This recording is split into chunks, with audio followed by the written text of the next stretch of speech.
جب تک اس کی نفی نہیں کر دیں گے، ہم اس کو مٹا نہیں دیں گے، اس پر نئی تحریر آ نہیں سکتی.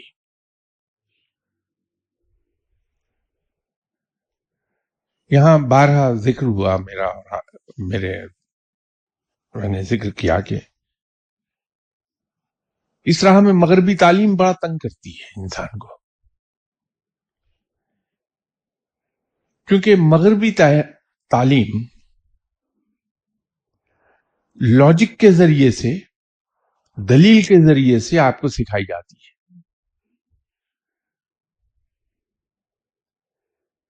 روحانی علم تقلید سے آتا ہے، دلیل سے نہیں آئے گا. اس میں جب ہم دلیل استعمال کریں گے تو بہت برائٹ چانسز ہیں کہ ہم بھٹک جائیں وہاں سے. جیسے یہاں میں نے ایک بار عرض کیا تھا کہ دنیا کا کوئی کلیہ، کوئی قاعدہ، کوئی علم مجھے یہ ثابت نہیں کر کے دے سکتا، خواہ وہ الجبرے کی ایکویشنز ہوں، کیمسٹری کے فارمولہ ہوں، جیومیٹری کی تھیوریز ہوں، ٹریگنومیٹری کی تھیوریز ہوں، میتھمیٹکس کے فارمولہ ہوں. یہ کوئی فارمولہ ثابت نہیں کر دے پائے گا کہ دینے سے رزق بڑھتا ہے.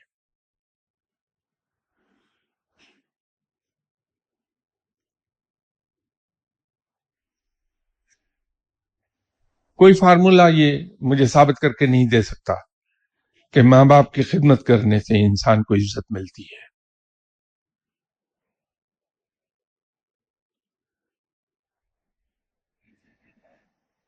وہاں دلیل کام نہیں کر پاتی. لیکن میرا اور آپ کا سب کا ہمارا تجربہ ہے کہ دینے سے رزق بڑھتا ہے. پریکٹیکل ایکسپیرینس سب کا یہ ہے. تو جب ہم ایسے کاموں میں دلیل کو دخل دینے لگیں گے تو بھٹکیں گے ہم.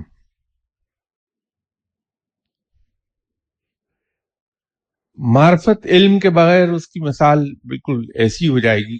بچپن میں ہم ایک قصہ سنا کرتے تھے کہ 4 دوست ایک مسجد میں گئے نماز پڑھنے. اس وقت وہاں کوئی نہیں تھا، لیکن انہیں گمان ہوا کہ نماز کا وقت ہو چکا. تو چاروں نے نماز پڑھنی شروع کی. جب یہ نماز پڑھ رہے تھے تو مؤذن آ گئے. تو ان چاروں میں سے نماز پڑھتے پڑھتے ایک صاحب نے کہا کہ بھائی مؤذن، نماز کا ٹائم تو ہو چکا، آپ نے اذان دے دی یا نہیں دی؟ اب نیت باندھے ہوئے تھا، نماز پڑھ رہا تھا. نماز کے دوران اس نے مؤذن سے گفتگو کی. تو ساتھ اس کے جو کھڑا تھا صف پہ، جو نماز پڑھ رہا تھا، اس نے کہا بے وقوف، یہ کیا کیا تم نے؟ اس طرح بولنے سے تو تمہاری نماز جاتی رہی. تو تیسرے نے سنا کہ پہلے نے تو مؤذن سے بات کر کے نماز اپنی کھوٹی کر لی، دوسرے نے اس کو کریکٹ کرتے کرتے اپنی نماز کھوٹی کر لی. تو یہ اس کو کہنے لگا تم دونوں ہی بیوقوف ہو، تمہاری نماز بھی جاتی رہی، وہ بھی نہیں ہوئی. تو خود اس کی اپنی نماز چلی گئی. تو چوتھے نے کہا کہ بھائی میں نے تو تمہیں پہلے ہی کہا تھا کہ نماز کے دوران بولنے سے نماز جاتی رہتی ہے. تو چاروں کی نماز گئی. اب اگر کہیں وہاں علم ہوتا، نماز کے آداب کا علم پڑھا ہوتا، تو ایک نے اگر غلطی کی تھی تو دوسرا خاموش ہو جاتا، بولتا نہ، تو باقی 3 کی نماز ہو جاتی. علم کے نہ ہونے سے ان چاروں کی نماز جاتی رہی.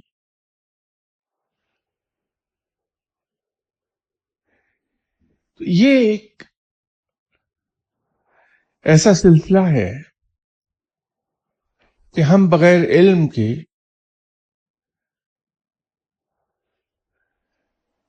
فقر، درویشی، رب کی دوستی، اس کا قرب، ولایت حاصل نہیں کر پائیں گے.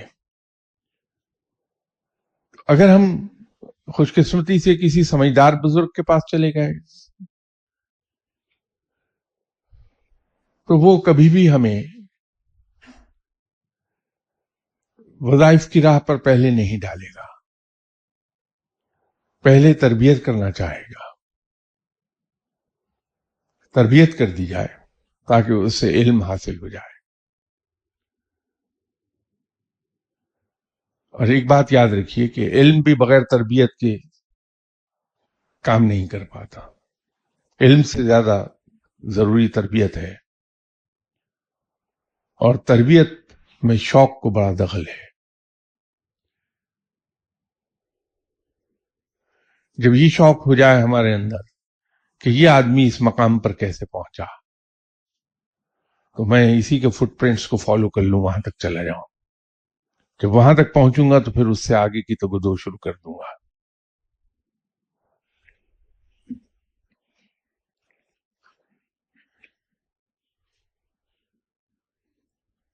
کسی صاحب نے سلپ بھیجی ہے کہ امت مسلمہ اس وقت جس انتشار اور افتراق میں کا شکار ہے، صوفیاء کرام اس کے تدارک و علاج کے لیے کیا کر رہے ہیں؟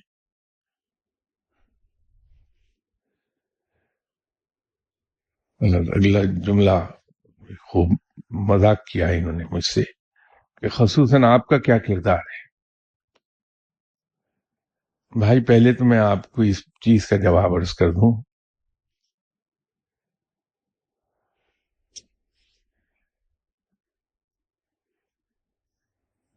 کہ میرا سب سے پہلی بات تو یہ ہے، سچ اور حقیقت یہ ہے کہ میری کوئی حیثیت نہیں ہے، میرا کوئی مقام نہیں ہے،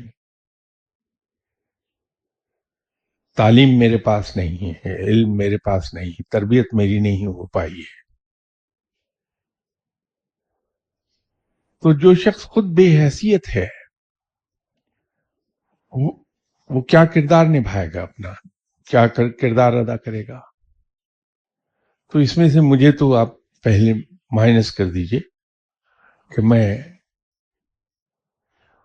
ایسی کوئی حیثیت رکھتا ہی نہیں کہ میرا کوئی کردار ہو سکے۔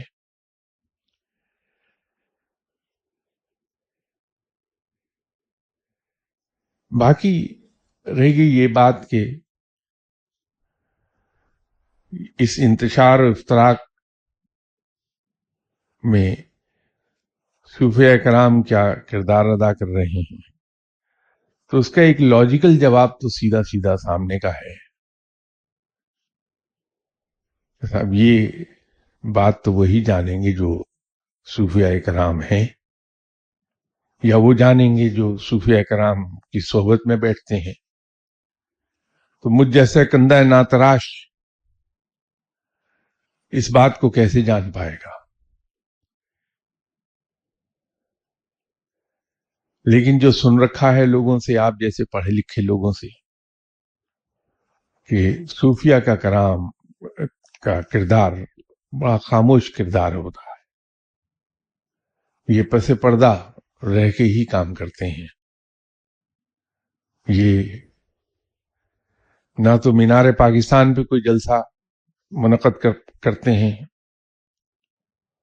نہ کوئی جلوس نکالتے ہیں، بڑا خاموش رول اپنا ادا کرتے ہیں اور بڑا ایفیکٹو ہوتا ہے۔ بہت زمانہ پہلے یہیں گفتگو کرتے ہوئے میں نے آپ سے ایک گزارش کی تھی کہ اگر کسی وجہ سے لاہور پورا شہر تاریکی میں ڈوب جائے، خدا نہ خواستہ کہیں سسٹم میں کوئی خرابی آ جائے اور پورا شہر تاریک ہو جائے،